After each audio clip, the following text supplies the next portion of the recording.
అత్యుత్తమర్యాంకులే లక్ష్యంగా నారాయణ ఫ్రెండే కదా మంచిగానే మాట్లాడుతున్నాడు అని చెప్పి నేను నమ్మి వెళ్ళాను అనమాట. అది కూడా జిమ్కి దగ్గరలోనే ఉండిద్ది ఆ హోటల్. హోటల్కి వెళ్ళిన తర్వాత ఏం జరిగింది అంటే, ప్రోటీన్ షేక్ ఫస్ట్ నువ్వు టేస్ట్ చెయ్యి, దాన్ని బట్టి నువ్వు తీసుకుందు, ఫ్లేవర్ నచ్చాలి కదా నీకు అని చెప్పి అక్కడే ప్రోటీన్ పౌడర్ మిక్స్ చేసి ఇచ్చాడు. బాగా హెడేక్ వస్తుంది, కళ్ళు తిరుగుతున్నట్టు అనిపిస్తున్నాయి అంటే సరే రెస్ట్ తీసుకో అని చెప్పి అన్నాడు. తర్వాత కొంచెం సేపటికి నేను మెలకు వచ్చేసరికి తెలిసింది ఇలా జరిగింది అని. ఏమన్నా ఇది చేసావు, అరిస్తూ ఏమన్నా చెప్పావు, కాల్ చేసావు అంటే కనుక నేను నీ న్యూడ్ ఫొటోస్ అవి తీశాను, నేను ఖచ్చితంగా వాటిని సోషల్ మీడియాలో పెట్టడం కానీ అల్లరి చేయడం కానీ చేస్తాను అని చెప్పి చెప్పాను. జిమ్లో ఎవరితోనో మాట్లాడతానంటే కూడా నువ్వు ఇప్పుడు మాట్లాడితే వాళ్ళు నీ ముందు ఒకలాగా నీ వెనకాల ఒకలా ఉంటారు అన్నీ నాకు చెప్తారు, నేను ఖచ్చితంగా వాళ్ళందరికీ కూడా చెప్పేస్తాను అని చెప్పి జిమ్లో ఎవరితో కూడా నన్ను మాట్లాడించేవాడు కాదు. అన్నది ఒక చిన్న పీసీఓడి ఉండేది, దానికి సంబంధించి నాకు మెడిసిన్ కోర్స్ ఇచ్చారు డాక్టరు, నేను అది యూజ్ చేస్తూ ఉండేదాన్ని, అంతే తప్ప నాకు క్యాన్సర్ ఉండడం అలాంటిదే లేదు.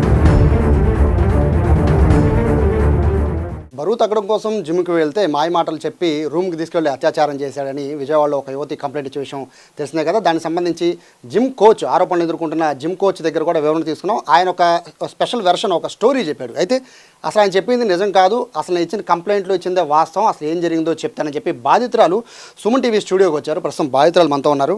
మేడం నమస్తే. యాక్చువల్గా మీకోసం చాలా ట్రై చేసాం కాంటాక్ట్ చేద్దామని, సో కుదరలేదు. సో ఫైనలీ మీరు వచ్చారు. నాకు చాలా డౌట్స్ ఉన్నాయి మేడం. ఆయన కూడా చాలా ఆరోపణలు చేశాను మీరు కంప్లైంట్ ఇచ్చిన అతని మీద కూడా. సో ఇక్కడ ప్రధాన డౌట్ ఏంటంటే మీ ఇద్దరికి ఎలా పరిచయం? మేము ఇన్స్టాగ్రామ్లో మాట్లాడుకోవడం ద్వారా పరిచయం అయ్యాం సార్. నేను ఇన్స్టాలో రీల్ చూసి తనది జిమ్లో ఇలా వర్క్ చేస్తున్నావా అని చెప్పి నేను తనకు మెసేజ్ చేయడం జరిగింది. అక్కడి నుంచి పరిచయం ఏర్పడింది. ఎన్నాళ్ళ క్రితం అండి? ఏప్రిల్ నెలలో సార్, ఏప్రిల్ స్టార్టింగ్లోనే. అదే నెలలో మీరు జిమ్లో జాయిన్ అయ్యారా? అదే నెలలో జిమ్లో జాయిన్ అయ్యాను. జిమ్లో జాయిన్ అవ్వు, నువ్వు వెయిట్ లాస్ అవుతావు అని చెప్పి పిలిపించాడు అనమాట. జిమ్లో అదే నెలలో నేను జాయిన్ అవ్వడం. మీరు ఇచ్చిన కంప్లైంట్లో వెయిట్ లాస్ అవ్వడం కోసం మీకు ఒక సపరేట్గా ఆయన అంటే రకరకాలుగా మీకు ప్రోటీన్ షేక్స్ కానీ మిగతా ఇప్పిస్తాను అని చెప్పి నన్ను తీసుకెళ్ళాడు, మాయ మాటలు చెప్పి అత్యాచారం చేశాడు మీరు కంప్లైంట్ ఇచ్చారు. అంటే వెయిట్ లాస్ అవ్వడం కోసం మాత్రమే, అంటే ప్రోటీన్ షేక్స్ ఇప్పిస్తాను మాత్రం హోటల్కి తీసుకెళ్ళారా, లేకపోతే మిగతా అంటే ప్రేమనో లేకపోతే ఇంకొక మాటలో ఆ మాటలు చెప్పి తీసుకెళ్ళాడా? ప్రోటీన్ షేక్స్ ఇస్తాను అని చెప్పే తీసుకెళ్ళాడు. నాకు పలానా హోటల్లో రూమ్ ఉంది, నేను అక్కడే ప్రోటీన్ షేక్స్ ఉంటాయి నావి, వెళ్ళి అక్కడ తీసుకుందాం పదా అని చెప్పి తీసుకొని వెళ్ళాడు. యాక్చువల్గా మేడం అంటే మీరు జాయిన్ అయింది పరిచయం అయింది ఏప్రిల్, మీరు జిమ్లో జాయిన్ అయింది ఏప్రిల్, అంటే ఏప్రిల్ 24 ఐ థింక్ 22 ఆ సమయంలో మీరు హోటల్కి వెళ్ళిన డేట్ ఐ థింక్. అంటే అంత తక్కువ టైంలో ఎట్లా నమ్మి వెళ్ళారు? అంటే జిమ్లో రోజు కలుస్తూ ఉండేవాళ్ళము, సో మాట్లాడుతున్నాడు, పైగా జిమ్ ట్రైనరే కదా, వాళ్ళకి సైడ్ బిజినెస్లు అంటూ ఉంటాయి కదా, ఇలా ప్రోటీన్ పౌడర్స్ ఇవ్వడం కానీ లేదంటే ఎక్కువ మార్జిన్తో అమ్మడం కానీ అలాంటివి ఉంటాయి కదా. సో అందుకని చెప్పి ఫ్రెండే కదా మంచిగానే మాట్లాడుతున్నాడు అని చెప్పి నేను నమ్మి వెళ్ళాను అనమాట. అది కూడా జిమ్కి దగ్గరలోనే ఉండిద్ది ఆ హోటల్, అందుకే తనకి నిజంగానే రూమ్ ఉందేమో, ఇలా పక్కన ఆ రూమ్లో పెట్టాడేమో అని చెప్పి అనుకొని వెళ్ళాను. బేసిక్గా జిమ్లోకి వెళ్ళే ముందు అందరూ కూడా చాలామంది ఆడపిల్లలు వెయిట్ లాస్ అవ్వడం కోసం ఎక్కువగా లేడీస్ జిమ్స్ని ఎక్కువ యూజ్ చేస్తూ ఉంటారు. సో మీరు వెళ్ళిన rock fitness gym I think, so దాంట్లో మేల్ నేర్పించడం అనేది అంటే మీరు తెలిసి వెళ్ళారా? తెలుసు సార్, నేనే ట్రైనీని, నేనే ట్రైనర్ని, అక్కడ పీటీ తీసుకో అని చెప్పి నాకు ముందే చెప్పాడు. సో అందరు ఆడవాళ్ళకి అతను నేర్పిస్తాడా? అందరు ఆడవాళ్ళకి అతనే కాదు, ఇద్దరు ఉంటారు. తిను ఎక్కువ లేడీస్ని తీసుకుంటాడు, తినకి ఎక్కువ లేడీస్ని ఇస్తారనమాట ఈవినింగ్ టైం. అంటే ముందే మీకు ఇలా బరువు తగ్గిస్తానని మీకు చెప్పి జిమ్లో జాయిన్ చేసి తనే ట్రైన్ చేస్తానని మాట ఇచ్చాడు? తనే ట్రైన్ చేస్తానని మాట ఇచ్చాడు, తన ద్వారానే నేను జిమ్లో జాయిన్ అయ్యాను.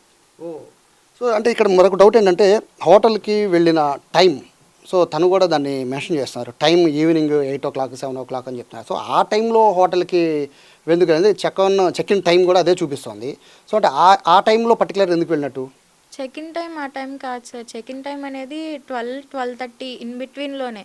మేము 3 సార్లు వెళ్ళింది కూడా 12-12:30 ఇన్ బిట్వీన్లోనే వెళ్ళాము. ఈవినింగ్ 4-4:30-5 కల్లా వచ్చేసేవాళ్ళము. సో అంటే వెళ్ళారు, వెళ్ళిన తర్వాత ఏం జరిగిందండి హోటల్కి వెళ్ళాక? హోటల్‌కి వెళ్ళిన తర్వాత ఏం జరిగింది అంటే, ప్రోటీన్ షేక్ ఫస్ట్ నువ్వు టేస్ట్ చెయ్యి. దాన్ని బట్టి నువ్వు తీసుకుందు. ఫ్లేవర్ నచ్చాలి కదా నీకు అని చెప్పి అక్కడే ప్రోటీన్ పౌడర్ మిక్స్ చేసి ఇచ్చాడు. ఇచ్చిన తర్వాత నేను తాగాక ఒక అరగంట సేపు నార్మల్‌గా మాట్లాడుకున్నాం. మాట్లాడుకున్న తర్వాత ఎందుకో నాకు బాగా హెడేక్ వస్తుంది. కళ్ళు తిరుగుతున్నట్టు అనిపిస్తున్నాయి అంటే, సరే రెస్ట్ తీసుకో అని చెప్పి అన్నాడు. అని నేను నిద్రపోయిన తర్వాత ఈ ఘటన అనేది జరిగింది. తర్వాత కొంచెం సేపటికి నేను మెలుకువ వచ్చేసరికి తెలిసింది ఇలా జరిగింది అని చెప్పి. మరి అడిగారా ఎందుకని ఇట్లా మోసం చేసి తీసుకెళ్ళావు అని అడిగారా?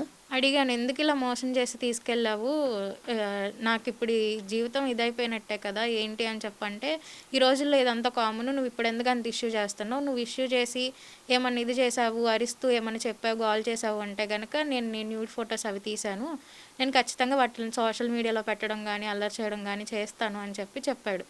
అవి ఏమైనా చూసారండి అంటే మీ కళ్ళతో ఏమైనా చూసారా అంటే అతను తీయడం కానీ వీడియోలు కానీ ఇవన్నీ చూసారా? నేను కళ్ళతో ఏం చూడలేదు సార్ అప్పటికి. అంటే అతను బెదిరిస్తున్నాడు కదా మిమ్మల్ని, ఇట్లా న్యూడ్ ఫొటోస్ ఉన్నాయని బెదిరిస్తున్నాడు. సో మీకేమైనా చూపించాడా? ఆ రోజు చూపించలేదు. నేను తీశాను అని చెప్పి అన్నాడు, నువ్వెవరికి చెప్పొద్దు అని చెప్పి ఆ రోజు సాయంత్రం వరకు నన్ను అక్కడే ఉంచాడు. ఆ రోజంతా కూడా నాకు మత్తుగానే ఉంది. దాని తర్వాత నేను జిమ్కి వెళ్ళినప్పుడు నాకు చూపించాడు, నా దగ్గర ఉన్నాయి ప్రూఫ్స్, నేను ఇలాగ తీశాను నీకు అని చెప్పి చూపించాడు. అంటే ఇంత పెద్ద ఘటన జరిగాక బేసిక్గా ఆడపిల్లల జీవితం సంబంధించి చాలా కీలకమైన అంశం. సో మీకు అంత ఇష్యూ జరిగిన తర్వాత మీ పేరెంట్స్ని కానీ లేదా జిమ్లో ఉన్న ఎవరైతే ఓనర్లకు కానీ వీళ్ళకి తెలియజేయాలి కదండి, మీరు చెప్పారా? చెప్పాను సార్, కాకపోతే ఏంటంటే ఆ ఘటన జరిగినప్పుడు చెప్పలేదు. రీసెంట్గా నేను వాళ్ళ అమ్మగారితో మాట్లాడడం అదంతా జరిగింది. అది జరిగినప్పుడు ఫోన్ చేసి చెప్పాను, ఇలా చేస్తున్నాడు, మళ్ళీ తర్వాత పెళ్లి చేసుకుంటా అని చెప్పాడు, వాళ్ళ అమ్మ కూడా నాతో మాట్లాడింది, మళ్ళీ రివర్స్ అవుతున్నారు, ఏం జరుగుతుంది, మీరు మాట్లాడండి, మీరు మాట్లాడేమన్నా సార్ట్ అవుట్ చేయడానికి చూడండి అని చెప్పి చెప్పాను. చెప్తే మా అమ్మగారు ఇక్కడ లేరు, ఉండరు అని తెలుసుకొని మీ అమ్మగారిని తీసుకురా అప్పుడు మాట్లాడతాము అని చెప్పి జిమ్ వాళ్ళు నన్ను అన్నారు. అంటే మిమ్మల్ని తీసుకువెళ్ళాడు, అత్యాచారం చేశాడు మీరు ఆరోపిస్తున్నారు. సో ఇక్కడ జరిగినప్పుడు ఇమీడియట్గా మీ పేరెంట్స్కి తెలియజేయడము, లేకపోతే వాళ్ళ పేరెంట్స్కి పరిచయం వాళ్ళ పేరెంట్స్ తెలియజేయడము, లేకపోతే మీ ఫ్రెండ్స్కి షేర్ చేయడము, ఏదో ఒకటి చేయాలి అని చేశారా? ఫ్రెండ్స్కి షేర్ చేయడం ఇవన్నీ నన్ను అసలు మాట్లాడనిచ్చేవాడు కాదు. జిమ్లో ఎవరితోన్నా మాట్లాడతానంటే కూడా, నువ్వు ఇప్పుడు మాట్లాడితే వాళ్ళు నీ ముందు ఒకలాగా నీ వెనకాల ఒకలా ఉంటారు, అన్నీ నాకు చెప్తారు, నేను ఖచ్చితంగా వాళ్ళందరికీ కూడా చెప్పేస్తాను అని చెప్పి జిమ్లో ఎవరితో కూడా నన్ను మాట్లాడనిచ్చేవాడు కాదు. నేను ఫ్రెండ్స్కి షేర్ చేసుకోవడం ఇవేమీ చేసుకోలేదు, ఎందుకంటే నేను ఇంట్లో ఒక్కదాన్ని ఉండేదాన్ని, మా అమ్మగారు ఇక్కడ లేరు. ఆ డిప్రెషను, ఆ స్ట్రెస్, ఆ ఇది వల్ల నేను ఎవరితో చెప్పుకోగలిగేదాన్ని కూడా కాదు, ఎవరికి అయితే చెప్పలేదు.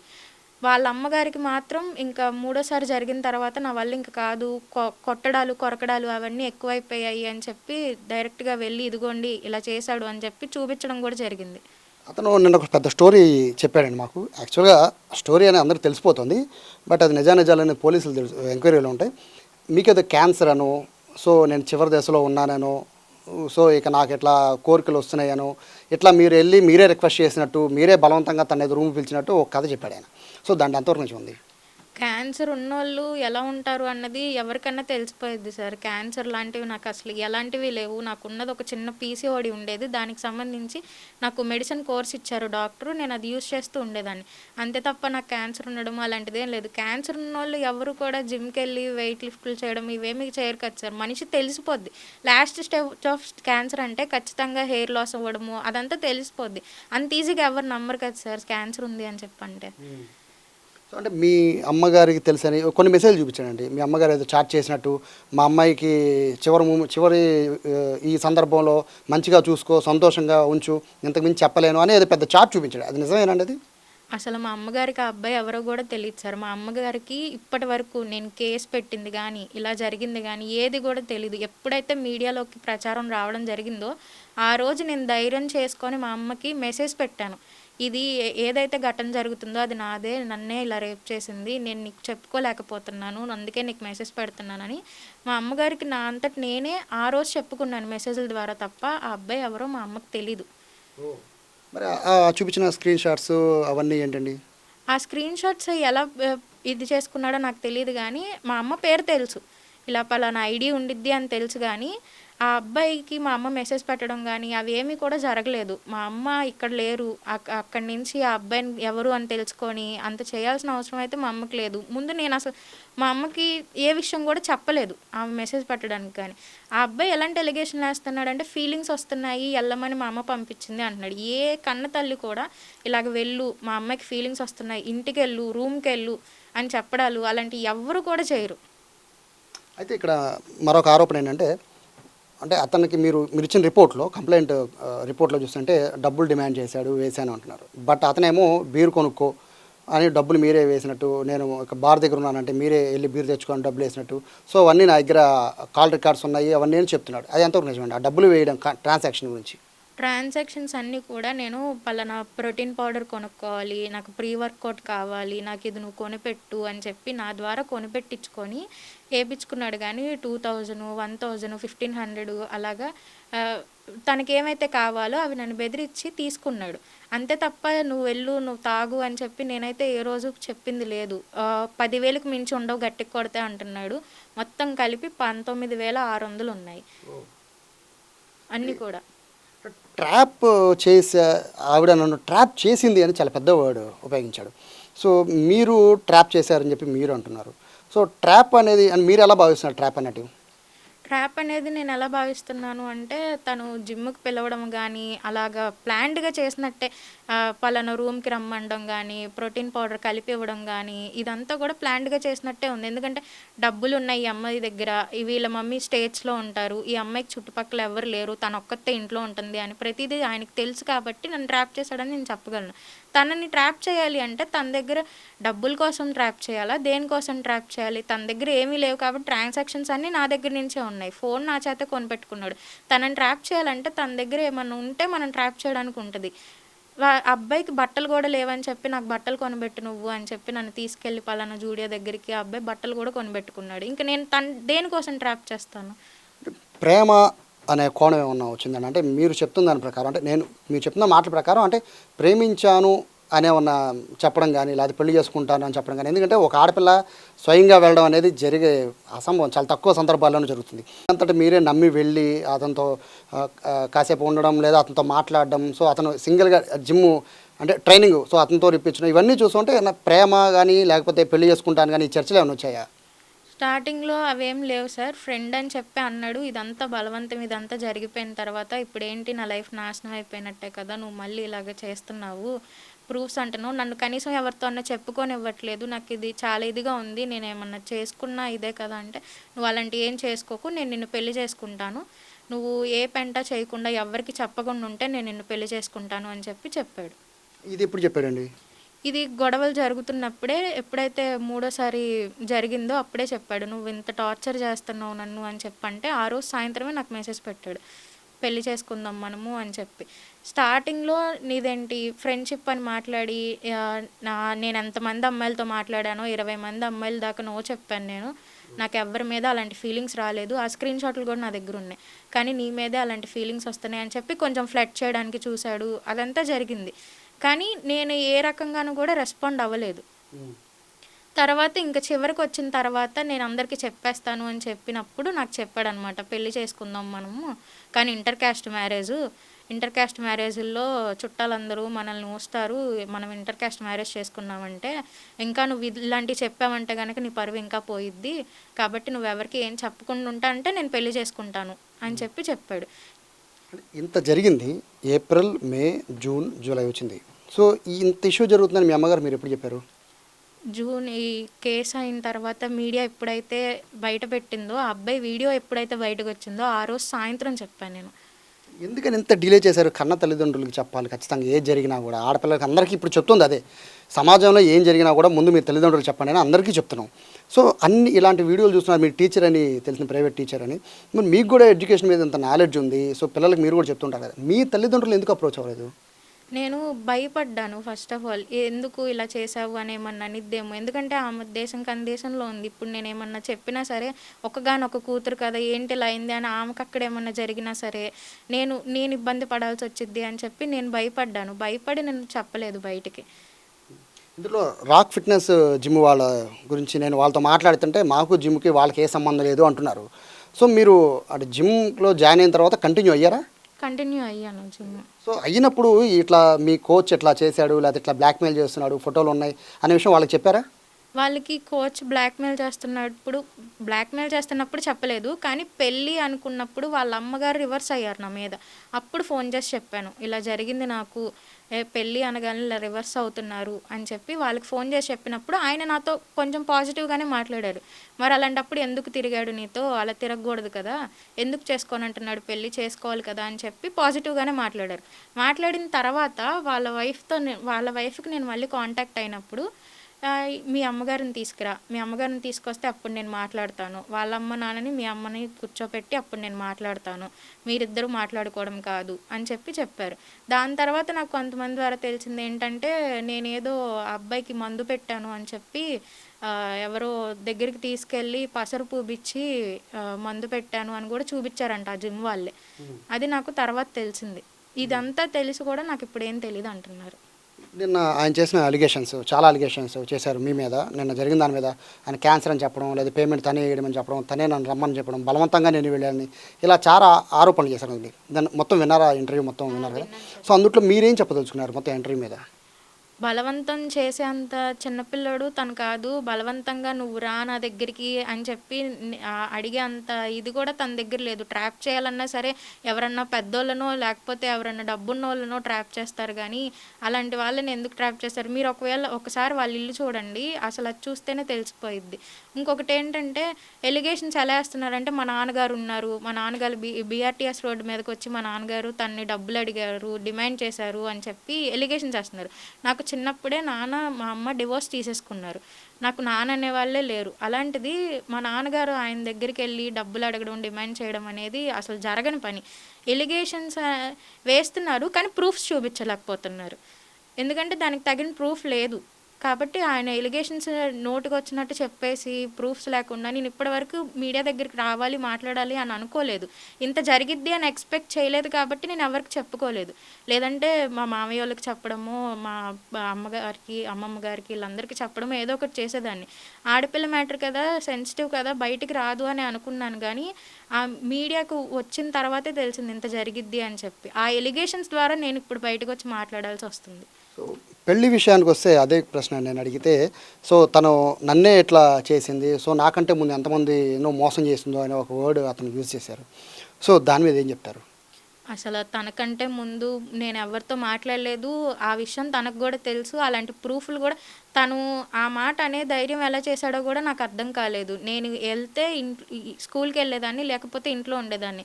ఎవ్వరి ఇళ్ళకి వెళ్ళడం గానీ, ఏది కూడా లేదు. అందుకే నేను ఎవరికీ చెప్పుకోలేకపోయాను. ఫస్ట్ ఆఫ్ ఆల్ నాకు బ్రదర్ గానీ, సిస్టర్ గానీ ఎవ్వరు కూడా లేరు. నేను సింగిల్ చైల్డ్‌ని. కాబట్టి నేను ఎవరికీ చెప్పుకోలేకపోయాను. సో ఇప్పుడు కంప్లైంట్ ఇచ్చారు. సో అతను అరెస్ట్ చేసినట్టుగా కూడా సమాచారం వస్తుంది కదండి.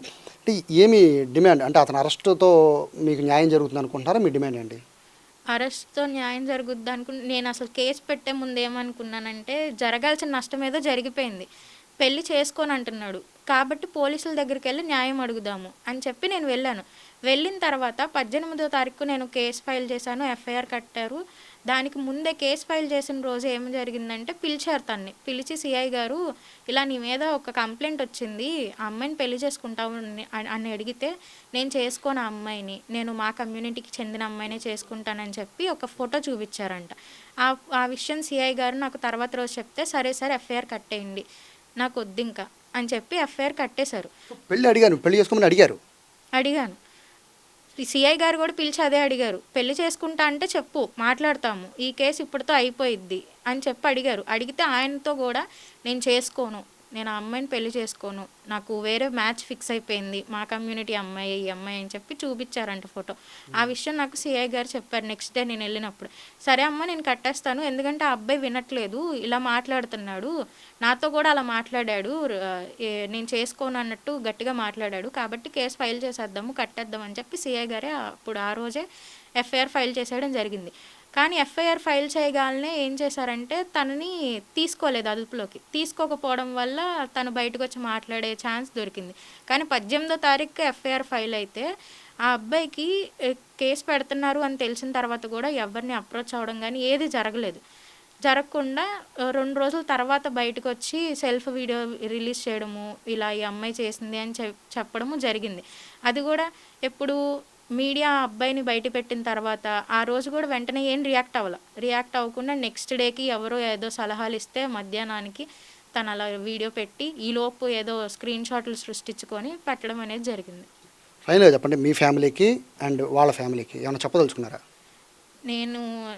నేను మా అమ్మగారికి అయితే ఫస్ట్ సారీ చెప్పదలుచుకున్నాను. ఎందుకంటే ప్రతిదీ వాళ్ళతో షేర్ చేసుకోవాల్సింది పోయి నేను ఆమె పేరు బయటకు తీసుకొచ్చినట్టు నాకైతే అనిపించింది. ఇప్పుడు ఇంకా బెదిరింపుల మెసేజ్లు వస్తున్నాయి నాకు, ఇలా నీ ఫోటో బయట పెట్టేస్తాం మేము. ఎవరండి? జిమ్లో ఒక అమ్మాయి నాకు డైరెక్ట్గా మెసేజ్ పెట్టిందనమాట, బయటికి నీ ఫోటో బయటకు వదిలేస్తాం మేము, నువ్వు ఇలా చేసావు, ఇంతేనా నువ్వు అబ్బాయిని లవ్ చేసింది, వీళ్ళకి ఏం జరిగిందో తెలియకుండా ఇంతేనా నువ్వు అబ్బాయిని లవ్ చేసింది, నేను బయట పెట్టేస్తాను నీ ఫోటోలతో సహా అని చెప్పి నన్ను బ్లాక్మెయిల్ చేస్తున్నారనమాట. పోలీసులు చెప్పారు ఆ విషయం? పోలీసులకు చెప్పలేదు. ఇప్పుడు రేపొద్దున వెళ్దాము అని చెప్పి అనుకుంటున్నాం. ఎందుకంటే ఫేక్ అకౌంట్లలోంచి కూడా TV9 నేను ఇంటర్వ్యూ ఇవ్వడం జరిగింది. ఆ TV9 దాంట్లో కూడా ఫేక్ అకౌంట్లలోంచి చాలా మెసేజ్లు వాళ్ళ అమ్మగారు ఇన్స్టా యూజర్ నేమ్ మార్చేశారు, ఈ అమ్మాయి ఇలాగా, ఈ అమ్మాయి ఎవరికి ఇవ్వని ప్రోటీన్ షేక్స్ ఈ అమ్మాయికే ఇచ్చాడా, అది ఇది అని చెప్పి చాలా ఒక 20 కామెంట్స్ దాకా ఒక్కటే అకౌంట్లోంచి వస్తున్నాయి అనమాట. అవి కూడా సైబర్ క్రైమ్కి వాళ్ళకి ఇద్దామని చెప్పి ఫిక్స్ అయ్యాము, రేపొద్దున వెళ్తామన్నమాట. సో ఇది బాధితురాలు చెప్తున్నారు. అంటే ఒక సైడ్ అనేది ఎప్పుడూ వేయకూడదు కాబట్టి ఇటు బాధితురాలు వర్షన్ అయితే చాలా క్లారిటీగా ఉంది. ట్రాప్ అనేది ఎలా జరిగిందనేది మీరే మా మాటలో అర్థం చేసుకోండి అని చెప్తున్నారు. మరోవైపు ఈ చాటింగ్కి సంబంధించి వాళ్ళ మదర్తో అసలు ఏమాత్రం కాంటాక్ట్ లేదని కూడా చెప్తున్నారు. కానీ అతను చూపిస్తున్న దాంట్లోనేమో వాళ్ళ మదర్తో అప్రోచ్ అయినట్టు చెప్తున్నాడు. మరొక విషయం అంటే క్యాన్సర్ కాదు, నేను హెల్తీగా ఉన్నానని చెప్పి బాధితురాలు చెప్తున్నారు. అతనేమో ఈవిడ క్యాన్సర్ ఉంది అని చెప్పి ఆ ఉద్దేశంతో నేను రూమ్కి తీసుకెళ్ళాలని చెప్పి అతను చెప్తున్నాడు. సో ట్రాన్సాక్షన్ విషయంలో కూడా చాలా క్లారిటీ చెప్తుంది. బెదిరించి డబ్బులు వేయించుకున్నాడని చెప్తుంటే అతను మాత్రం బీరుకు డబ్బులు వేశాడని చెప్పి అతను చెప్తున్నాడు. సో ఇలా రకరకాలుగా ట్విస్ట్ మీద ట్విస్టులు ఈ కేసులో ఉన్నాయి. మొత్తం మీద అతనైతే అరెస్ట్ చేశారు పోలీసులు. మరోవైపు పెళ్లి చేసుకోవాలని చెప్పి బాధితురాలు అడుగుతున్నారు. మరోవైపు ఇప్పటికే థ్రెటనింగ్ కాల్స్ కూడా వస్తున్నాయి, మెసేజెస్ కూడా వస్తున్నాయి అంటున్నారు. కాబట్టి వాళ్ళ మీద కూడా చర్యలు తీసుకోవాలని అయితే బాధితులు చెప్తున్నారు. ఓవరాల్గా ఈ కేసులో అయితే మనకి ఏమాత్రం సంబంధం లేదు అని చెప్తున్న వాళ్ళు జిమ్కి సంబంధించిన నిర్వాహకులు, వాళ్ళు మాకు అసలు ఈ కేసు ఇలా జరుగుతుందని కూడా తెలియదు, వీళ్ళ మధ్య ఇలా వ్యవహారం నడుస్తుందని కూడా తెలియదు అని చెప్పి సుమన్ టీవీతో చెప్పడం జరిగింది ఫోన్ కాల్లో. బట్ ఇప్పుడు బాధితురాలు స్వయంగా నేను వాళ్ళకు కూడా ఇన్ఫర్మేషన్ ఇచ్చా చెప్తున్నారు. సో ఎవరికి వాళ్ళు తప్పించుకునే ప్రయత్నం అయితే ఈ కేసులో చేసినట్టుగా స్పష్టంగా కనబడుతుంది. Camera person Sai, Suman TV, Vijayawada నుంచి.